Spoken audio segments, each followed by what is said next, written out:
registration. You need to fill up a form, and then step 3 na nito rin, ma'am, no? Step 3 is for the vital signs. Then after sa vital signs,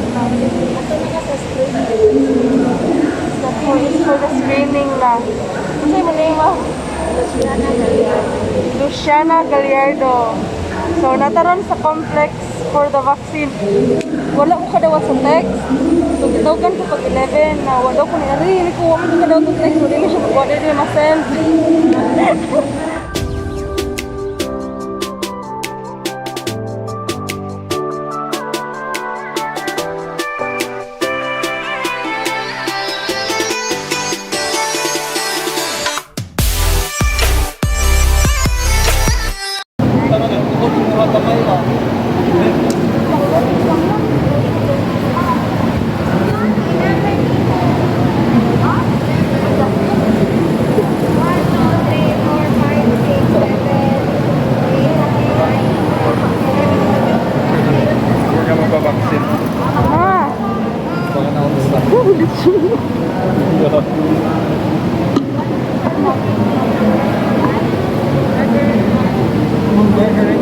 Hello. Chavez.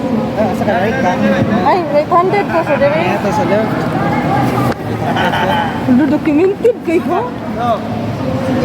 Is good? Tigwa mo. Ano? Bully kayo ha? One dose rate ma'am, Janssen. Anong one dose na siya? Piligan therapy sa operation sa Johnson & Johnson. Okay, so, sige, mag-advise naman mo. Mag-advise naman mo after sa mga... Ito na sa monitoring natin. Sige, ang sa'yo mong name, sir? Mau. Ha? Mau. Mau. Ayan. Hello. Oh my God. Okay, thank you. Anong doktor? Ang dili ato mo agtag kay bigas mo to. Napay mga bully ka upan, guys. Mag-agtag kay, baka agtag kay ko, ani? Ha? Di. Tambot lang. Hindi. Ay, okay. Wala ko di na human ko mo ba? Kinsay mo brief na ko ikahuman? Dire? Okay. Thank you, Mau. Sir Job. Hello. Asa ko dire? Congrats sa kay Johnson gini mo ha. Ngano de? Ako kay ba dyan sa defense kanong Johnson sa ko? Kausara ka masakitan. Kausara mo ka sa doktor. Pero wait sa. Para effective na. Okay. Sige. So guys, ang Johnson is one dose. Gachika mo. Ready? Bibi ko ma'am ha? Okay. Pwede ako mag-video, no? Laki mga questions, good? Ano one dose ra ang Johnson compared sa AZ na 2 dose? Okay, pero first day ron sa Johnson's na release diri sa Argao. Okay guys, so mura tawag ko na ni. So kaya kung ba na AZ magutuya ha. Unsay mga expected na side effects ano ma'am? Same review. Same mag-center sila na Ikot magparingan tanan. okay. Hindi sa imuhang. So after sa box, you check imong vital sign. What's your name, ma'am? Lot? I'm with Lot right now. 130-90. Okay ra ha. 130-90 para ito na may usual ninyo. Ubus. So, para bisaka siya. Mag-chill na ko dire. Basta ka sa How many 30 minutes minutes? ka mag-monitor. Okay. Thank you. So Lotot will be checking on me for 30 minutes. Today is the first day they're releasing the Johnson's vax here in Argao. So the rest of the people are getting the AstraZeneca. So fingers crossed. Okay. No wonder dito ganun Johnson's one dose na siya. Oh, si Chavez, Margrette, kung sa mo na ni ma'am, so one dose na si Janssen, kanang pwede na mo siya ilaminate. Oo, wala na din siya second dose, so pwede na ilaminate. If ever, ay, nag-video. If ever, ma'am, naatay bation, kalain bilanat, kakong sa lawas, o pagpangurong, sima po lang, naaran niya kabutang ni ma'am number sa nurse RHU, pwede na tamanawag. If ever po nilantan sa karot, siguro sa normal life, pwede na kami mo para sa tamay. Mas makayo ilaminate ma'am ha, kay importante kayo na siya.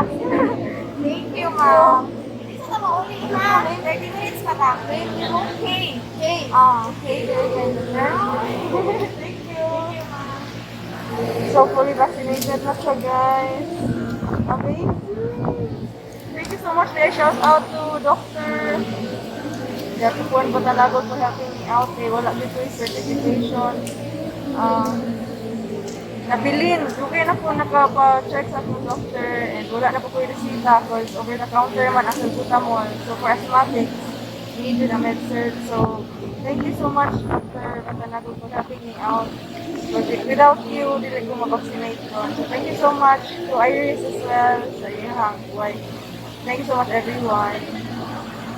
Hey guys, so I just wanted to give you an update on my progress. For day 1, I actually felt a bit groggy, so I took Saridon after I got vaccinated with the Janssen or the Johnson and Johnson's vaccine. Day 2, I had high fever, so I had to take paracetamol or Saridon every 4 hours. And then I also had mild LBM in the morning, but luckily it went off around the afternoon. And then day 3, I don't really feel perfectly fine, so I had to take Saridon again, but I actually feel better now. So for the J&J or the Johnson's or Janssen brand vaccine, I'd say that as an asthmatic, I was able to somehow adapt to the side effects of the vaccine. So if you're wondering if it's scary to have the vaccine and you are an A3, I think it's a lot better if you disclose what your illness is. Just present your resita sa tambal na ipahaka sa doktor nimo or medical certificate so that they can give you the proper brand, because some of my batchmates took the AZ and the A3s and the seniors were given the Johnson's 2 days ago. Ano to siya guys? So don't be scared to have the vaccine. It's a lot better to be vaccinated because you have additional protection against the COVID virus. Mauna siya. So if you're A4, essentials worker, take advantage of that. Kay ahead mo sa mga A5 kanang walay mga sakit, sa mga non-essential workers. So keep safe everyone. Do take care and God bless. If you want to share this video, go ahead. If you want to show your support to my channel, subscribe. Tap on that like button, notification bell so that you'll be aware of new uploads. And also, please do like and follow my page, Margrette Vlogs on Facebook. See you all. Take care. And thank you so much, Argo Rural Health Unit, for letting me know that it was already my schedule because they forgot to send me an SMS. And also, of course, shout out to Dr. Jatupuan Katanlagul for making it possible for me to have the reseta, because I really don't have any wala na ko reseta ever since, because Ventolin is just over the counter, so I had to have that proof that I was asthmatic. So thank you so much Dr. Vatanagul, Dr. Jatuporn, and also Iris. Thank you so much guys. Bye. And also Argo MD RRMO for assisting all the patients, all the people walking in for the vaccine. Thank you guys.